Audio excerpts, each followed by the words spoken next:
But before we do the ball, let's do the doming. So I'm going to do it up on the yoga block so you can see it a little better. For those of you that have never done doming with your feet before, it's actually easier to start with your hands. So I'm going to use my hands first, and I would encourage you to do that as well. So take your hand and lay it flat. And it's like someone's grabbing the knuckles and you're making this cupping position with your hands. So your toes, or in this case my fingers, are staying long and connected to the floor, but it's making this dome effect, this shape, this little cup onto the floor, this little suction. This is working your intrinsic muscles in your feet. This is really great for dancers. And it helps them get rid of that tendency of the crunchy toes, which is not good for stability. You can't have crunchy toes in point shoes, and it's improper alignment. It's going to put more stress on your toes, and especially your big toe flexor, which will cause all kinds of foot, ankle, calf, knee, hip issues. So the doming is just lifting and lowering. So to do that with your foot, I'm going to do it up on the block so you can see my foot a little better.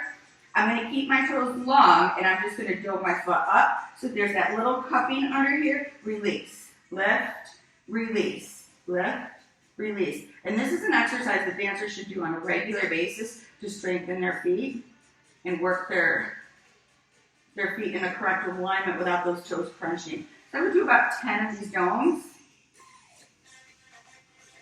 And you can see, I don't know if you can see my foot, but you can see the muscles when they contract into that doming position. You're really trying to keep those toes as long and lengthened as you can as you dome. So you're really working in this arch. So let's try the other side. So your foot is going to go onto the floor.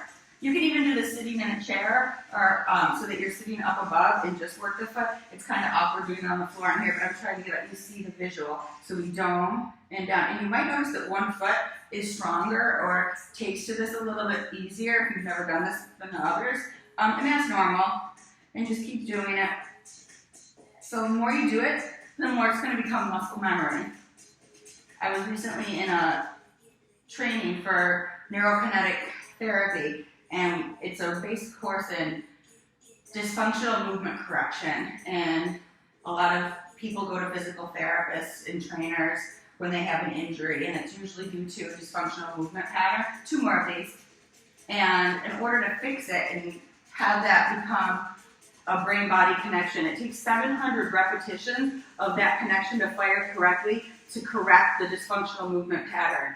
So for instance, if you're used to going up and always going out on your releve, and all of a sudden you roll your ankle and now you have a sprained ankle and you go to physical therapy and they have you do the exercises and you do them and you're like, okay, my ankle's better now, and then you go back and then you keep having that recurrent injury. You haven't had that corrected pattern done enough to make that connection be what you go to. So when you're on stage, your brain-body connection is going to go to its most remembering, and that is your old pattern, because most people don't do the full gamut of repetitions that need to correct that dysfunctional movement. And that's one of the reasons why I really love conditioning and training dancers from a young age correctly, because if they get trained correctly with the brain-body connection from the young age, then there's no dysfunctional pattern to fix later.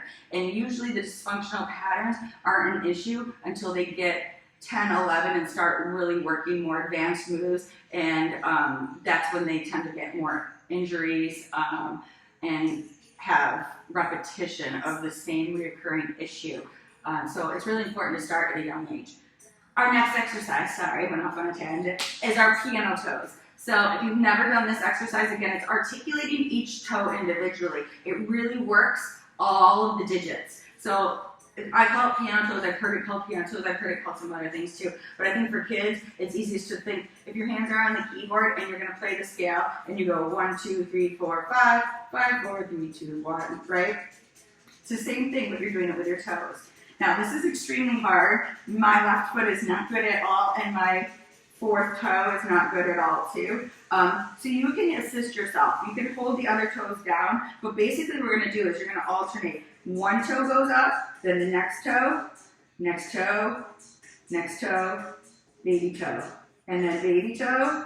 And you'll notice my other toes want to fight sometimes. And lift that toe, and really articulate each toe. And usually your big toe is your easiest one, because that is the toe flexor muscle is really big and it runs all the way up, and so you have a lot more mobility there and control of that, but it's very difficult to get those mobility. So I would do piano toes at least 3 times on each foot in each direction. And when you get really good at it, you don't have to hold yourself with the toes. Try to not look at it and just feel that connection through the toe, through your brain, because that's when you're going to know you have good firing signals. Try the other side. So covering all 4 toes, just the big toe up and down. Then I switch. I lift that middle toe, and I told you my left foot is not as good as my right. And then I lift very little, very little. And at first, you may not move at all. And you feel like you're trying to do it, but the more you practice it, the better you're going to get at it. One day you're going to be like, oh my gosh, my toe is actually moved.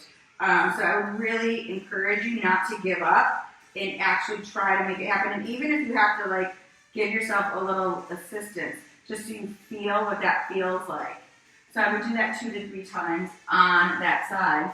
The last thing that we're going to do today is we're going to do a rollout of our foot. And I'd like to do a whole class on myofascial release because I think it's pretty amazing, some of the before and after that you can get. And it's part of the flexibility training thing that I will do as well, because I've had some really great people in my life that have really taught me a lot about flexibility and how the body works. And if you have a chance, I would highly recommend following Dr. Alexis at AZ Dance Med. She has some certification courses. She also has short body series that she's doing right now online. And it's really amazing, some of the work that she's been able to do, where she mirrors her doctorate of physical therapy with her professional dance career.